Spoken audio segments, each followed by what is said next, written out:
तो इस मुद्दे को लेकर चर्चा की बात हो रही है। क्या सदन के अंदर विपक्ष इसे उठाएगा? महुआ मांझी इस पर क्या कह रही है, एक बार सुनवा देते हैं पहले आपको।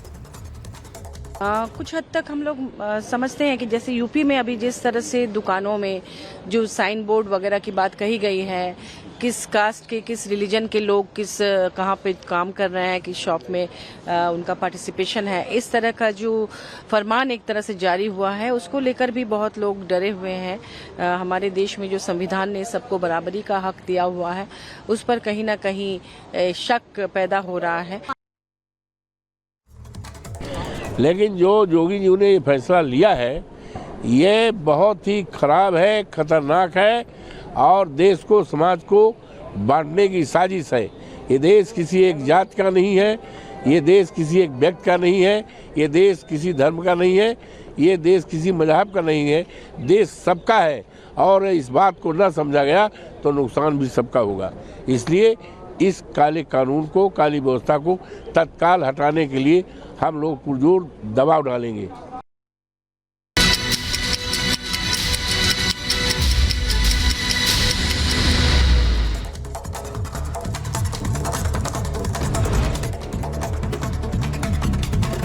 बजट सत्र से पहले बोले पीएम मोदी, कहा ये तीसरी पारी का पहला बजट है, सत्र पर देश की नजर है, ये गारंटी को जमीन पर उतारने वाला बजट है, संसद का सत्र सकारात्मक हो। प्रधानमंत्री मोदी ने बिना नाम लिए विपक्ष पर साधा निशाना, कहा किसी ने राह दिखाई तो किसी ने किया गुमराह, दल के लिए जितनी लड़ाई लड़नी थी लड़ ली। अब आरएसएस की शाखा में जा सकेंगे सरकारी कर्मचारी, केंद्र सरकार ने शामिल होने पर लगा बैन हटाया, अमित मालवीय ने सरकार के फैसले का किया स्वागत। राजौरी में भारतीय सेना ने आतंकी हमले को किया नाकाम, सेना चौकी पर हुआ था हमला, 2 से 3 आतंकियों के छिपे होने की आशंका। मुठभेड़ के बाद इलाके में सेना का सर्च ऑपरेशन जारी, गोलीबारी के दौरान एक आतंकी के घायल होने की खबर है। हरियाणा के नूह में आज निकलेगी ब्रजमंडल जलाभिषेक यात्रा, हरियाणा सरकार और जिला प्रशासन अलर्ट पर, इंटरनेट सेवा भी बंद की गई। जलाभिषेक यात्रा को लेकर नूह में सुरक्षा के पुख्ता इंतजाम, ड्रोन से की जा रही है निगरानी, भारी संख्या में सुरक्षा बल तैनात। नूह में शाम 6 बजे तक बंद रहेगा इंटरनेट, सुरक्षा को लेकर चप्पे चप्पे पर फोर्सेस की तैनाती।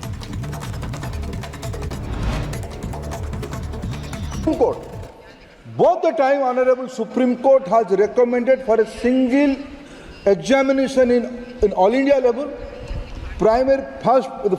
At first this examination was conducted by CBSE. Subsequently the new agency, National Testing Authority, has been assigned to conduct this examination. This is a continuous process from the 2010 onward. This debate is on. Those who have decided to conduct that examination in those days, today, due to political reason, they are putting fingers. Today, there is categorical answer from government. Due to Supreme Court's guidance and the instruction, single examination, All India pattern examination is very successfully on. And regarding Tamil Nadu, sir, Sir,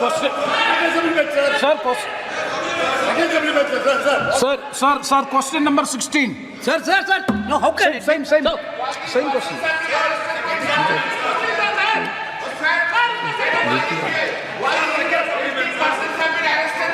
Sir. N K Premchand ji, क्या आप प्रश्न नहीं करना? N K Premchandan ji, Sir, please. sir, the basic issue before us is the credibility of the competitive examinations has already been lost. So 24 lakhs of students have appeared for the NEET UG examination this time. The corruption has begins from the date of registration. Now this time the registration date has been extended, and for correcting the Aadhaar updation, that has also been extended, and the leakage of paper has also happened in Patna. And after all these things, now the future of the students is in big danger, and they are very much apprehensive. They are all approaching us as the people's representative. So the point is, the CBI investigation is going on. So far, only one case is registered and one FIR is registered. CBI investigation is going on, and a committee has also been constituted to look into it. So our case is whether, since it is a matter which is concerning the people at large, I think that this is the right forum by which this matter has to be discussed. So my question is, one question is regarding the centers of excellence like AIMS, JIGMA, AFMC, whether a separate competitive test will be conducted, and in order to examine in detail whether a joint parliamentary committee be constituted so as to investigate into this matter. That is a specific question I am asking, sir. Honorable Speaker, sir, as I said in my previous reply, there is a background why this pattern of NEET examination is conducted.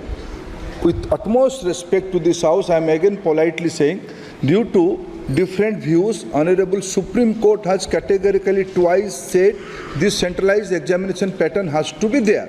Regarding some anomalies, very government has nothing to hide. We have put all the facts in front of Supreme Court. Very right now, Supreme Court is hearing that case. It will be proper to just wait and watch what Supreme Court is giving instruction, and this House is open to any kind of discussion. Akhilesh Yadav ji, 1 minute में सबका जवाब दूंगा आज। चलो बैठो। अध्यक्ष महोदय, मैं आपका धन्यवाद देना चाहता हूं। देश के बहुत महत्वपूर्ण सवाल पर आपने मुझे पूछने का समय दिया है। अध्यक्ष महोदय, ये सरकार किसी और का रिकॉर्ड बनाए ना बनाए, लेकिन पेपर लीक का रिकॉर्ड जरूर ये सरकार बनाएगी। अध्यक्ष महोदय, मुझे इसके बैकग्राउंड में नहीं जाना है कि पूछें। अध्यक्ष महोदय, मुझे बैकग्राउंड में नहीं जाना है कि कब, कैसे, किस संस्था को बनाया गया है। पूरे देश के छात्र इस पे आंदोलित थे। लगातार अखबार और सीबीआई की जांच के बाद चीज़ें सामने आ रही हैं, लोग पकड़े जा रहे हैं, जेल भेजे जा रहे हैं।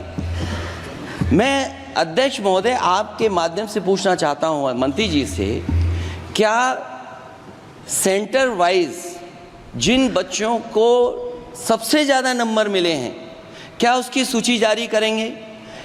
30,000 सीटें जहाँ हैं, कई सेंटर अध्यक्ष महोदय ऐसे हैं जहाँ 2,000, 2,500 बच्चे पास हो गए हैं। सरकारी सीटें 30,000 हैं, कई सेंटर में 2,000 से ज़्यादा पास हो गए।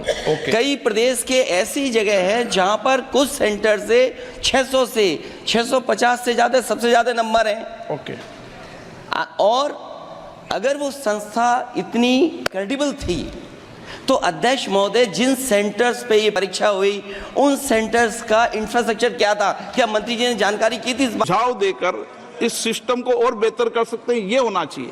आरोप प्रत्यारोप से सदन नहीं है। आप बेहतर सिस्टम डेवलप करो, और कभी भी सारे एग्जामिनरों पर सवाल उठाना सदन के लिए उचित नहीं है। ये सदन इसके लिए है भी नहीं platform. No question number 3, Shri D Prasad Rao. प्रश्नकाल में सबको सवाल उठाने दिया, और एक बार सवाल उठाने के बाद दोबारा नहीं उठाने दिया जाता। संसद नियम प्रक्रियाओं से चलती है, और नियम प्रक्रियाओं से मैंने चलाया। श्री डी प्रसाद राव, प्रश्न नंबर 3। 9, मैंने सदन की चिंता सरकार को बता दी है और आप सबको बता दी है। माननीय अध्यक्ष महोदय, मुझे अवसर देने के लिए बहुत धन्यवाद। मैं प्रसाद राव हूँ, चित्तौड़ संसदीय निर्वाचन क्षेत्र आंध्र प्रदेश से हूँ। मेरे मुख्यमंत्री चंद्रबाबू नायडू गारू ने विशेष वित्तीय सहायता केंद्र से मांग की है, और ताकि जो आंध्र प्रदेश के पुनर्निर्माण के लिए उन्होंने प्रश्न संख्या 3 है, पहले बोलो प्रश्न संख्या 3। प्रश्न नंबर 3। प्रश्न संख्या 3। कोई दिक्कत नहीं, सब सीधे पहली बार आप प्रश्न संख्या 3 है, पहले बोलो प्रश्न संख्या 3। Question number 3। माननीय मंत्री जी, कोई दिक्कत नहीं, सब सीधे पहली बार आए। अब माननीय प्रश्न पूछें प्लीज सदस्य। Thank you very much for allowing me to speak this very important question, Honorable Speaker. This is Prasad Rao from Chittoor constituency, Andhra Pradesh. Our beloved Honorable CM Chandrababu Naidu Garu has requested